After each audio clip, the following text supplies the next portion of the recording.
অনেক ভাই বোনদের মনের মধ্যে প্রশ্ন, হাদি ভাই দুনিয়া থেকে বিদায় হয়ে গেছে, অথচ হাদি ভাইয়ের কোনো বিচার হচ্ছে না কেন? হোয়াই? এই প্রশ্নটা কিন্তু অনেকের ভেতরেই রয়ে গেল। এত দেরি হচ্ছে কেন? হাদি ভাই তো দুনিয়া থেকে বিদায় হয়ে গেল। তাকে যারা দুনিয়া থেকে বিদায়ী করেছে, হত্যা করেছে, তাদের কেন বিচার হচ্ছে না? এত দেরি কেন?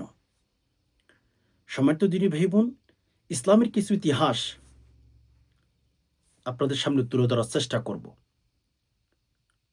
রাসূলুল্লাহ সাল্লাল্লাহু আলাইহি সাল্লামের জামানায়, সাহাবীদের জামানায় যখন কোনো ব্যক্তিকে হত্যা করা হতো, দুনিয়া থেকে যখন কোনো দুষ্কৃত ব্যক্তি, নিরীহ ব্যক্তিকে যখন বিদায় করে দিত, সাহাবীদের ইতিহাস কেমন ছিল?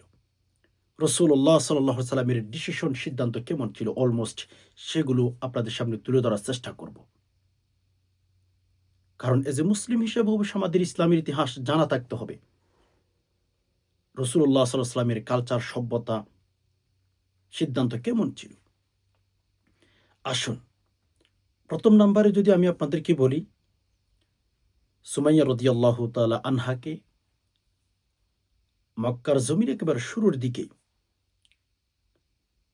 ইয়াসির আর সুমাইয়া রাদিয়াল্লাহু তাআলা আনহা, তাদের দুইজনকে মক্কাতেই আবু জাহেল একেবারে ওপেনলি দুনিয়া থেকে বিদায় করেছে, হত্যা করেছে, শহীদ করেছে মক্কার জমিনে। রাসূলুল্লাহ সাল্লাল্লাহু আলাইহি সাল্লামের কাছে যখন খবরটা গেলেন, তো নবী আলাইহিস সালাতু ওয়াস সালাম সাথে, সাথে অ্যাকশন নেন নাই। কেননা সে সময় মক্কার অবস্থা, মুসলমানদের অবস্থা একটু খারাপ ছিল। নবী আলাইহিস সালাতু ওয়াস সালাম তখন তার সন্তান যে সুমাইয়া রাদিয়াল্লাহু তাআলা আনহার সন্তান আম্মার ইবনে ইয়াসির রাদিয়াল্লাহু তাআলা আনহুকে ডাকলেন। আম্মারকে বলতেছিলেন যে, "তোমার মা, তোমার বাবাকে শহীদ করা হয়েছে। যে তুমি সবর করো, তোমার সাথে তাদের সাথে জান্নাতে তোমাদের দেখা হবে। তুমি সবর করো।" রাসূলুল্লাহ সাল্লাল্লাহু আলাইহি ওয়াসাল্লাম, এই বিষয়গুলোকে আমি আপনাদের সামনে তুলে ধরছি এজন্য, নবীজির সিদ্ধান্ত, নবীজির ডিসিশন কেমন ছিল? তো আম্মার ইবনে ইয়াসির অর্থাৎ আম্মারকে বলছিলেন নবী আলাইহিস সালাতু ওয়াসালাম যে, "আম্মার তুমি সবর করো। তোমার সাথে, তোমার বাবার সাথে, তোমার মায়ের সাথে জান্নাতে দেখা হবে।" নবীজি চাইলে একথাও বলতে পারতেন যে, যেহেতু আবু জাহেল ওপেনলি হত্যা করেছে তার মা-বাবাকে, আম্মারের মা-বাবাকে। মেবি রাসূলুল্লাহ সাল্লাল্লাহু আলাইহি ওয়াসাল্লাম চাইলে বলতে পারতেন, "তুমি তাহাকেও দুনিয়া থেকে বিদায় করো, আবু জাহালকেও।" যেহেতু সে ওপেনলি হত্যা করেছে। লেকিন নবী আলাইহিস সালাতু ওয়াসাল্লাম সে কথা আম্মারকে বলেন নাই। বরঞ্চ নবী আলাইহিস সালাতু ওয়াসাল্লাম আম্মারকে বলছেন যে, "আম্মার, তুমি সবর করো, ধৈর্য ধারণ করো। তোমার সাথে, তোমার বাবার সাথে জান্নাতে দেখা হবে।" তারিখের কিতাবের ভেতর পাওয়া যায় ওই সময় মুসলমানদের অবস্থা তেমন ভালো ছিল না। আবু জাহেলের ক্ষমতা তখন একটু বেশি ছিল। তার দলমল অনেক ভারী ছিল। ফলে নবী আলাইহিস সালাতু ওয়াসাল্লাম আম্মারকে বললেন, "তুমি সবর করো।" একটা ঘটনা গেল। ২য় নম্বর, বীরে মাউন, এটা এরকম একটা জায়গা আছে। বীরে মাউনের ঘটনা আমরা অনেকেই জানি যারা ইসলামকে ফলো করি, যারা ইসলাম নিয়ে রিসার্চ করি। বীরে মাউন, এই জায়গার একটা যুদ্ধের ইতিহাস বা কাণ্ডের ইতিহাস এরকমই ঘটেছে। নবী আলাইহিস সালাতু ওয়াসালামের কাছে আমির ইবনে মালিক আসলেন। আসার পরে বললেন যে, "আমাদেরকে কিছু সাহাবী দেন। আমরা কোরআন শিখব, তালিম, তদরিস, তরবিয়ত এগুলো আমরা শিখব।" মানে সুন্দর। যারা হত্যাকাণ্ড ঘটায়, যারা হত্যা করে এদের পরিকল্পনাগুলো ধরা খুবই কঠিন। যেমন হাদি ভাইকে যারা হত্যা করেছে, এদের পরিকল্পনা, এদের চিন্তাধারণা অনেক কোয়ালিটি থাকে। ধরার সুযোগ তেমন থাকে না। সম্মানিত দিনী ভাই বোন, তো রাসূলুল্লাহ সাল্লাল্লাহু আলাইহি ওয়াসাল্লামের কাছে আসলেন যে, "আমাদেরকে কিছু সাহাবী দেন। আমরা তাদের কাছ থেকে ধর্মীয় বিষয়গুলোকে শিখব।"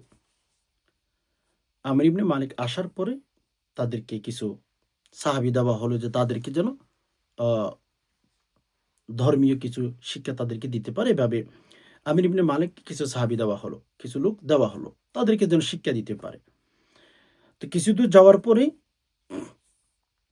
আমির ইবনে মালিকের আত্মীয় আমির ইবনে তুফাইল উনি হত্যাকাণ্ড শুরু করে দিয়েছে। ৭০ জন সাহাবীকে বীরে মামুনের ঘটনায় শহীদ করেছে। ৭০ জন সাহাবীকে। চিন্তা করেন। রসুলের কাছে আমিরের কাছে আসলেন কি জন্য? যে আমাদেরকে কিছু সাহাবী দেন, আমরা কোরআন শিখব, তালিম, তরবিয়ত এগুলো যেন আমরা শিক্ষা অর্জন করতে পারি। অথচ উদ্দেশ্য ছিল হত্যা করে ফেলবে, শহীদ করে ফেলবে। তখন ৭০ জন সাহাবী দুনিয়া থেকে বিদায় করলেন। এই খবরটা যখন রাসূলুল্লাহ সাল্লাল্লাহু আলাইহি ওয়াসাল্লামের কাছে আসলেন, তখন মদিনাওয়ালা নবী মুহাম্মদুর রাসূলুল্লাহ সাল্লাল্লাহু আলাইহি ওয়াসাল্লাম বললেন, ১ মাস আমরা শোক পালন করব। অর্থাৎ কুনুতে নাযিলা পাঠ করেছিল ফজর নামাজে। ভালো করে বুঝবেন বিষয়গুলো। যে ৭০ জন সাহাবীকে শহীদ করা হয়েছে, তখন রাসূলুল্লাহ সাল্লাল্লাহু আলাইহি ওয়াসাল্লাম কুনুতে নাযিলা পাঠ করেছেন ১ মাস। আল্লাহর কাছে দোয়া করেছেন, আল্লাহ যারা এই কাজের সাথে জড়িত, আল্লাহ তাদেরকে উচিত শিক্ষা দিন। এদেরকে উচিত শিক্ষা দিন।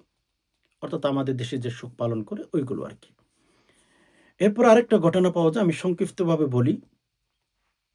রাসূলুল্লাহ সাল্লাল্লাহু আলাইহি ওয়াসাল্লাম এক দেশের মধ্যে একটা বার্তাবাহক পাঠাইলেন। একটা চিঠি পাঠাইলেন ধরেন। তো যে দেশে এক সাহাবীকে পাঠিয়েছিলেন বার্তাবাহক হিসাবে, ওই দেশের মধ্যে ওই কাফেরের লোকটা, ওই কাফেরের নেতা আল্লাহ রসুলের বার্তাবাহককে ধরে শহীদ করে ফেলল, মেরে ফেলল। রাসূলুল্লাহ সাল্লাল্লাহু আলাইহি ওয়াসাল্লাম একটা চিঠি পাঠিয়েছেন সাধারণত, হ্যাঁ? তো ওই কাফেরের দেশের সরকার যে ছিল প্রধান, উনি রাসূলুল্লাহ সাল্লাল্লাহু আলাইহি ওয়াসাল্লামের বার্তাবাহককে ধরে হত্যা করে ফেলেছে, শহীদ করে ফেলেছে। তখন নবী আলাইহিস সালাতু ওয়াসালামের কাছে যখন এই খবরটা আসলেন, নবীজি বলেছিলেন যে, "আমি একজন বার্তাবাহক, একজন সাধারণ একজন পাবলিক। সে কোনো দোষ করে নাই, ভুল করে নাই। তার কাছে একটা বার্তাবাহক আমি পাঠাইলাম। তাকে কেন শহীদ করা হয়েছে?" রাসূলুল্লাহ সাল্লাল্লাহু আলাইহি ওয়াসাল্লাম তার প্রতিশোধ নেওয়ার জন্য ওই জায়গার মধ্যে সাহাবীদেরকে পাঠিয়েছিলেন। হাজার, হাজার সাহাবীকে ওখানে পাঠিয়েছিলেন প্রতিশোধ নেওয়ার জন্য। আচ্ছা, ঘটনাগুলো ভালো করে মনে রাখবেন। এরপর আসুন মক্কা বিজয়ের ঘটনা। মক্কা বিজয়ের ঘটনা। একেবারেই মক্কার মধ্যে আমরা সবাই জানি, সংক্ষিপ্তভাবে বলছি। ২ টা গোত্রের সাথে চুক্তি হয় মক্কা বিজয়ের ক্ষেত্রে। ঘটনা যেটি, বনু বকরা, বনু কুজাআ ২ গোত্র ছিল। তারা হচ্ছে একে অপরের সাথে চুক্তি করল। চুক্তি করার পরে যখন অ্যা মদিনা থেকে যখন মক্কাতে আসলো মুসলমানরা, বনু বকরা আর বনু কুজাআ তারা ২ দল চুক্তি করল যে, আমরা আর মারামারি, হানাহানি এসবের সাথে আমরা জড়িত থাকব না। বা সেই সেই যুগের একটা নিয়ম ছিল। দুশমন দুশমনের সাথে চুক্তি করলে চুক্তি ভঙ্গ করত না, বা এরকম একটা চুক্তি তারা লিপিবদ্ধ করত সেই জামানার নিয়মে। মদিনা থেকে মুসলমানরা চুক্তি করে আসলো। আসার পরে যখন মক্কায় ঢুকতে ছিল, তখন তারা বেঈমানি করে ফেলেছে, ওয়াদা ভঙ্গ করে ফেলেছে। তো ওই যে ওয়াদা ভঙ্গ করার সময় যে অস্ত্র, যে যা জিনিসের প্রয়োজন, তারা সেগুলো ওই কাফেরদেরকে দিয়েছিল, বনু কুরাইশ, মুসলমানদেরকে হত্যা করার জন্য, শহীদ করার জন্য। সে সময়ও অনেক সাহাবীদেরকে শহীদ করেছেন। তো রাসূলুল্লাহ সাল্লাল্লাহু আলাইহি ওয়াসাল্লামের কাছে যখন খবর গেলেন, তখন নবী আলাইহিস সালাতু ওয়াসালাম হাজার, হাজার সাহাবী নিয়ে, কেন আমার সাহাবীদেরকে তারা শহীদ করেছে? নিরীহ কিছু সাহাবীদেরকে কেন শহীদ করেছে মদিনা থেকে? অনেকে ২,০০০ বলেছেন, অনেকে এর চেয়ে বেশ কম বলেছেন। রাসূলুল্লাহ সাল্লাল্লাহু আলাইহি ওয়াসাল্লাম সাহাবী নিয়ে আসলেন, মক্কা বিজয় করে ফেললেন প্রতিশোধ নেওয়ার জন্য। এই ঘটনাগুলো থেকে আমরা কি, কি শিক্ষা নিতে পারি? সুমাইয়া রাদিয়াল্লাহু তাআলা আনহা, হ্যাঁ? তারপর হচ্ছে হারেস, তারা ২ জনকে হত্যা করে ফেলল।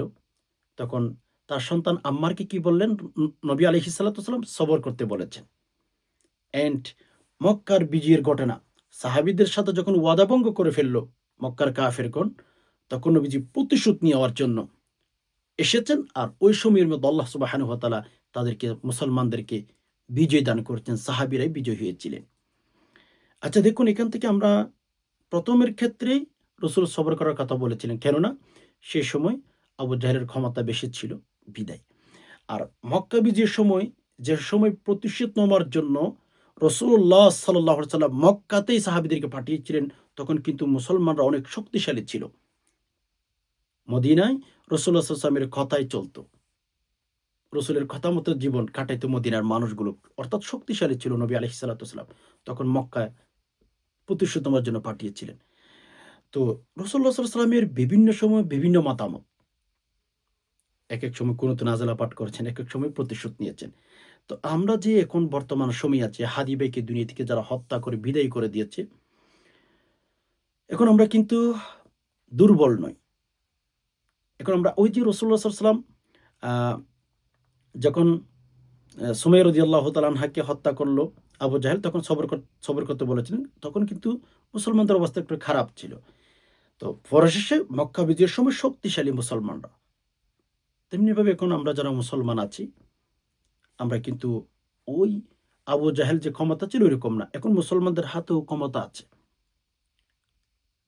আমাদের নিয়ম এই ঘটনাগুলো থেকে আমাদের উচিত শিক্ষা নেওয়া যে হাদী ভাইকে যারা হত্যা করেছে তার উচিত বিচার করা। উচিত তাকে শিক্ষা দেওয়া। কেননা যদি হাদী ভাইকে যারা হত্যা করেছে তাদেরকে যদি আমরা উচিত শিক্ষা দিতে পারি, এই যে আমাদের দেশের মধ্যে অনেক মায়ের কোল, অনেক মায়ের বুক খালি হয়ে যাচ্ছে। অন্তত মায়ের বুকগুলো খালি হবে না। মানুষ শিক্ষা নিতে পারবে, মানুষের ভেতর বহি ঢুকে যাবে। এজন্য আমি দায়িত্বশীল যারা আছেন সবার কাছে বলবো, অতি তাড়াতাড়ি ইসলামকে ফলো করেন, ধর্মকে ফলো করে তাড়াতাড়ি অতি তাড়াতাড়ি বিচারের আওতায় নিয়ে আসুন। উচিত বিচার করুন, উচিত শিক্ষা দেন। যেন শত, শত মানুষ হাদীর হত্যা যারা করেছে, যারা জড়িত ছিল তাদের কাছ থেকে যেন আমাদের দেশের মানুষ শিক্ষা নিতে পারে। দেশটা যেন নিরাপত্তার মধ্যে থাকে। হাজার, হাজার মায়ের কুল যেন খালি না হয়, সেটাই আমরা চাই। আশা করি বিষয়টি বুঝতে পেরেছেন। আজকে এ পর্যন্ত দেখা হবে অন্য কোনো ইসলামিক ভিডিওতে। আল্লাহ পাক রব্বুল আলামিন আমাদের সবাইকে শান্তিতে রাখুক, নিরাপদে রাখুক। আমিন। সুবহান রাব্বিকা রাব্বিল ইজ্জাতি আম্মা ইয়াসিফুন ওয়া সালামুন আলাল মুরসালিন ওয়াল হামদুলিল্লাহি রাব্বিল আলামিন। আসসালামু আলাইকুম ওয়া রাহমাতুল্লাহি ওয়া বারাকাতুহু।